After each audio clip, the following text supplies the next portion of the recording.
So, lads, today we're going to be reacting to a podcast clip, and I think it is 100% accurate. Basically, it's talking about how the WNBA media and these people, like, they all talk about how, people need to uplift all the greats, and the reality of the situation is that these people don't do what they practice, what they preach, and the only time they ever talk about players of the past, realistically, is so that they can put down Caitlin Clark. And I think it's a very, very interesting thing. But let's take a look. This is from where is it? She's gone private on Twitter right now, but she only gone private on Twitter in the last day, maybe. Obviously, some stuff is probably there might have been something coming from this, to be honest, because unfortunately, if you're saying positive things about Caitlin Clark, you're going to get a lot of hate, which is the reality of the situation, unfortunately. But let's take a listen. I'm all ears for it. Why didn't anybody have this energy when Paige won National Player of the Year her freshman year? Because that's who didn't actually deserve it. That's who.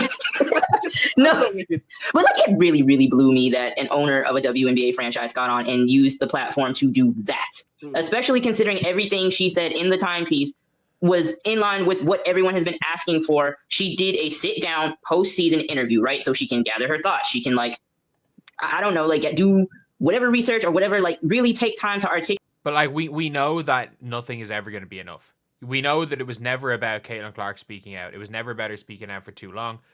If she does something, it took too long. If she doesn't do anything, she needs to speak. And when she speaks, there's an issue with it. That's the problem when she goes on Saturday Night Live and praises all the past players. She's only doing it because she has to. She can't win. And that's with anyone, by the way. Because the vast majority of these people, they don't hate Caitlin Clark. They don't like Caitlin Clark. They hate Caitlin Clark because of an idea of the fact. They hate Caitlin Clark because of not even who she is as a person. They hate Caitlin Clark because of her background, where she was born, what she looks like. Basically, both sides hate Caitlin Clark because of things she cannot control. Articulate what it is she's trying to say. So to me, I don't mind that coming after the season in a very public platform like that. That's probably the biggest interview she's done all year. So I don't mind it being in that, especially since she's been doing little things she's on SNL. She's shouting out black women. She's in the picture shouting out, with Maya Moore and, Cheryl Miller and shouting out black women. She's done that repeatedly and everyone else seems cool with it. The legends seem cool with her. So I'm just kind of I don't have this big deal. But the biggest thing. I mean, Cheryl Swoops is a legend who's not, to be fair. That really boils my grits. It's just every time she wins something, it's they expect her to recite the founders like she's pledging. And it's just can you stop? Because you don't even hold your league to this standard. They don't know. Anytime she wins something, they genuinely, I've said this, they want her to go up there and say, I don't deserve to win this award. And then when she says that once, then they're going to say, she's not, it gives them validity for, she's not, she's not that good. She's not this, she's not that. They just want to hate on Caitlin Clark, and they don't care if it destroys Caitlin Clark doing it. And that includes WNBA media, and that includes Swoops. I want to take it back to a couple years when the WNBA had its 25th anniversary, right? Mm-hmm. Nothing was done. There was no historical component. There was no link from the past to how we get here. There was no storytelling. I remember I got in the spaces with Nafisa Collier, and I asked her, I said, was the players, hip to anything going on? She was like, no, we weren't really told anything, and haven't, nothing was done. Diana Taurasi got a goat ball. And even with that, Greer, before you start, because I know the objection's coming. But it's if we do an in-depth bracket and then we go player by player and we really look at their game so that when Diana Taurasi gets this goat ball, we understand how we got to this goat ball. I'm fine with it. I may still disagree with it, but I at least like the process of how we got here. They just, but it's still now linking back to the past. We're still now talking about older players and who paved the way and who got us to this point. The league does a piss poor job of storytelling. They have for a long time and they continue to do it. And I don't like how every time Caitlin wins something, it's on her to now drag the history of the league around her within her Prada bag and just pull it out on command. That's not. Because it is fun. My favorite thing about it is that whenever every record that Caitlin Clark was breaking this year, it was, you would look on Twitter and it was a Caitlin Clark fan celebrating the person who previously broke the record. The Teacher Penichero one was huge. It got to the stage where Caitlin Clark fans were messaging Teacher Penichero being are you going to go to the game where she's going to break your record?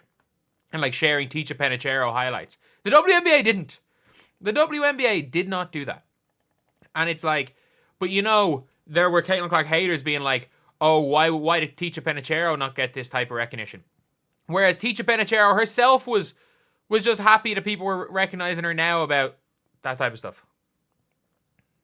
Bothers me because I feel like the league has blown a huge opportunity. And I said this in 5 Out when I took over for Andrew. A fan on Twitter was running Teacher Penichero highlights and was like, Caitlin's about to break this record. Here's who held it. And Teacher Penichero was interacting with the tweet and was like, yeah, the record's... Yeah. I'm pretty sure, was that on the Ken Swift Twitter account where Teacher Penichero was interacting with a Caitlin Clark fan account? Whereas the WNBA did nothing. They said nothing. In good hands, like, this was a time was had history. Perfect. Why doesn't the league do this? It's so simple. It was so simple. Get a fan cam for shit. Like, get a fan cam. Put an R&B song behind those assists and let it rock on TikTok. Like, hello? It could be so simple. Like, okay, Caitlin's about to do this, but here's who did it first. Here's, this, that, the third. This could have been teachable moments, but instead everybody wants to like dig in on the stand wars and like, Caitlin's getting too much attention. It's about black, but like when you do that, you are not respecting the legacy of black women. And I said this during the college season when she broke the scoring record and everybody suddenly cared about Pearl Moore and Lynette Woodard. And I'm like, where was all of this during the season? Like, yeah, suddenly it's like, you know what? Like nobody cared about any of these records because you better believe when Kelsey Plum broke the record, Kelsey Plum broke the record. Like that was it. It was like, okay, yeah, Kelsey Plum is the leading scorer in NCAA. That was what was said. But as soon as Caitlin Clark's is about to break the record, it's, oh, but what about this person? What about this person? She broke all those records anyway. But like, it's the truth. The problem with the WNBA media is they don't try to uplift the game. They don't try to uplift the other players. They will only do that if it's at the expense of tearing down Caitlin Clark.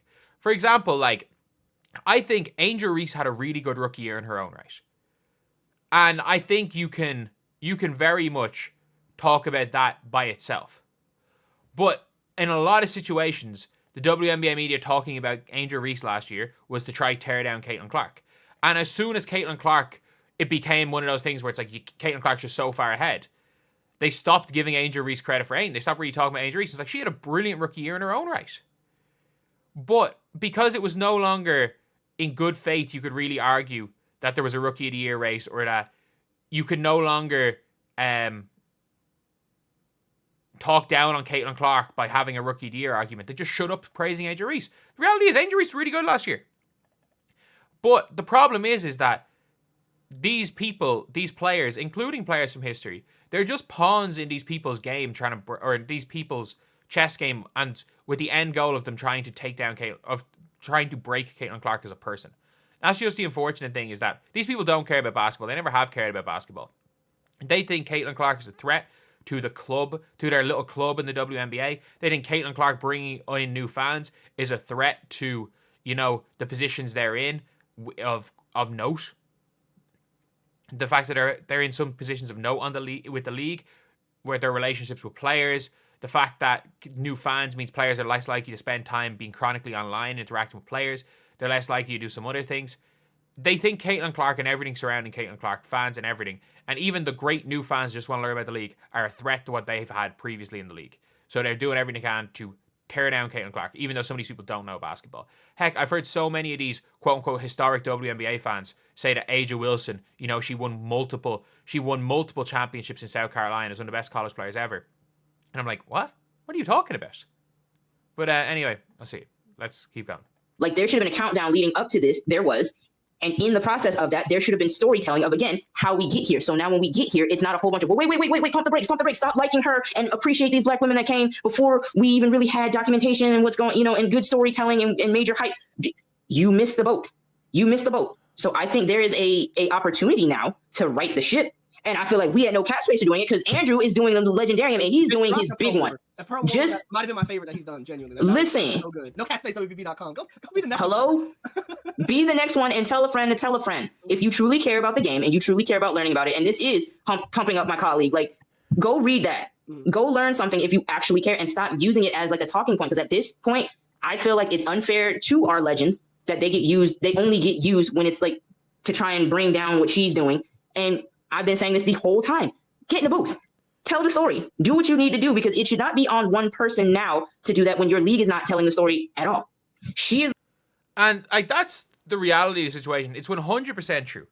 And I stand by it. Shout out to her. And by the way, no cap podcast. I advise you guys to listen to that. And look, and that's the thing, is like there are so many good WNBA spaces for like as far as like creators on this platform, people learn about talking about the history of the game, but these companies will still platform the race baiters. They'll still platform Natalie Esquire. Whereas these three people on this podcast, the likes of a Hunter Cruz, like there's no reason why someone like Hunter Cruz should not have been approached by some of these like networks to talk about the WNBA. Quita Love Sports. Like these people who are actually care about the league, actually care about promoting it, actually care about all these other things. And the reality of the situation is that like I'm somebody that loves the sport of basketball, and I obviously kept an eye on the WNBA season. I watched religiously during that 2013 season with Diggins, Elena Deladon, and Griner's rookie years, because it was like I was off school that summer, nothing else to do, and I watched a bunch. I kept up with it. I knew who the best players in the league were. I'd watch the finals every year. Like that was just kind of like, realistically, like I wasn't a major fan. I was an extreme casual fan, but I still kind of knew what was going on. And obviously in the last year, with this being my channel, I got a lot more into it and started to really enjoy it. I'm really enjoying women's college basketball. I think it's better than men's college basketball because the players stay multiple years. And you've got stories like, you've got 2 more years of Hidalgo versus Juju.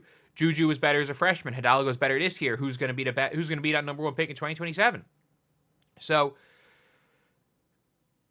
the reality is that as much as people want to say there's negatives, women's basketball is in a really, really good space. It's in a really good space, and there are an awful lot of media sources that do a really good job of it. And the reality of the situation is there are an awful lot of media sources that do a really bad job of it. Sorry, clicked the wrong thing. They do a really, really bad job of it. And the unfortunate truth of it all is that the media sources that do a really bad job of covering news on this league, covering the players in this league, covering the games, covering college stuff, the people that do a really bad job of it and don't talk and want to make it more about, you know, personal things and politics rather than the sport. Unfortunately, they are the people that are being shown that are, like when I go to the WNBA, I went to WNBA finals, I walk right past the credentialed media people. And I'm like, looking at them, I'm like, 2/3 of you don't give a damn about basketball. Like recognizing them from seeing their tweets, from seeing them on TV and stuff at Game 3 of the finals. I looked past all that stuff and I'm like, you guys don't care about basketball. You guys don't care about this league. You guys just care about the fact that you have your positions and you're scared that, you know, maybe people that actually care about the sport are going to eventually take your positions in the media. So, and you know, if Caitlin Clark is broken and Caitlin Clark leaves, a lot of new fans leave as well, and your spots in the media are safe. That's the reality situation. It's a big reason why they want to tear down Caitlin. But anyway, I'll see you guys.